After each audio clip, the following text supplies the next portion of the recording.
Thank you, Mr. Chairman, and thank you, Commissioner, for being here. You know, Commissioner, you've had an extraordinary career.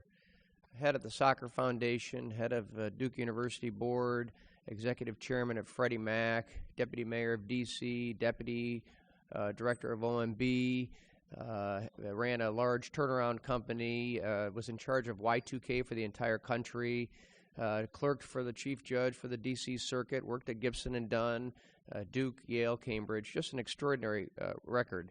You said earlier that you're proud of your record at the IRS. I'm not so sure I agree. You came in with two big tasks in front of you. One, the Lois Lerner investigation, and two, to restore the confidence in the American people that their First Amendment rights weren't being compromised by the IRS. And we've heard quite a bit today about our concern with respect to both of those challenges. But let me ask you a hypothetical.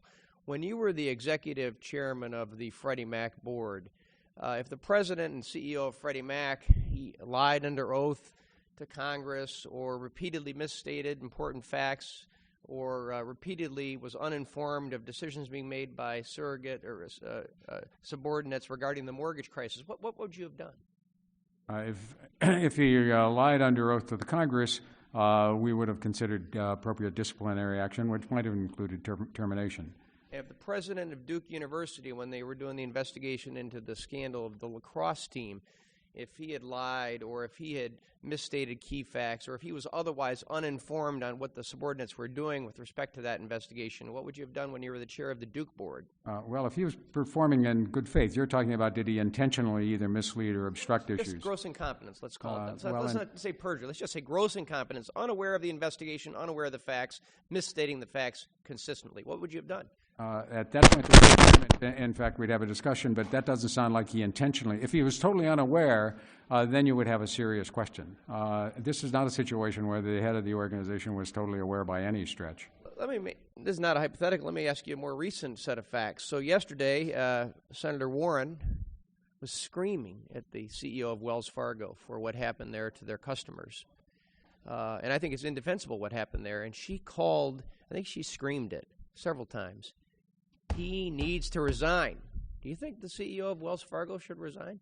Not a decision for me to make, but the distinction is people at Wells Fargo knew for the last couple of years about that problem. No one at the IRS knew about the erasure of those tapes. This is not a situation where people knew something and were covering it up. Every time we spent a significant amount of time trying to provide all the information we had.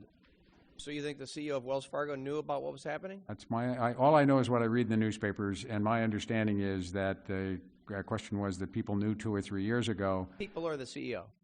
I haven't read the details, so I can't tell you for sure. Again, to the best of my knowledge, I don't know the details. We've heard a lot today from some of the Democratic members of the committee that this whole hearing is an embarrassment and we should apologize. And here are the facts as I know them. People are afraid of the IRS. The IRS was used as a political tool under the Nixon administration and now the Obama administration.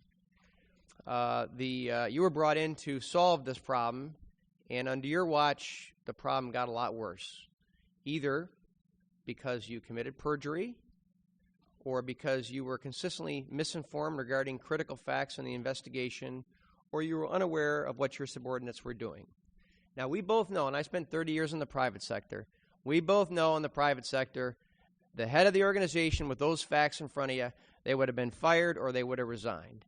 And so when the Dems say this is a charade and a game, and you could say the same about a lot of things here in Washington, but my question to you is, what should I go home on Friday and tell my constituents who are afraid of the IRS and who are disgusted by Washington? Because what happens when these facts are presented in Washington is either people lie, they cover up, or we have to say, well, we have to expect some level of incompetence from the federal government. That's why Washington's a mess. What should I tell my constituents about what's going on at the IRS and how, under your tenure, this investigation played out? Please give me an answer. The answer to that is no one lied, no one covered up. And, in fact, the base issue, the mismanagement that led to the totally improper designation of organizations by their names has stopped, notwithstanding the issue that there are 3 that have litigated and have not been decided. We are actually resolving those. So I think the answer is no one lied, no one covered up, and in fact we take very seriously the obligation to make sure that every taxpayer no matter their political party, their beliefs, whether they go to church or not, whatever they do deserves to be treated and needs to be treated, and that's our obligation to treat them fairly. But, sir, you'd have to agree with me. In the private sector, the head of that organization probably wouldn't have survived. Would you agree with that statement? On these facts, the head of that organization would survive. I respectfully disagree. Thank you again for your time. And I have to say, I'm surprised that you haven't resigned, because with your extraordinary career, I think there's a part of you, if you disagree with a lot of what we're doing here today, would want to say, gosh, I just don't need this, and you'd move on and do something else. But I appreciate you being here. I appreciate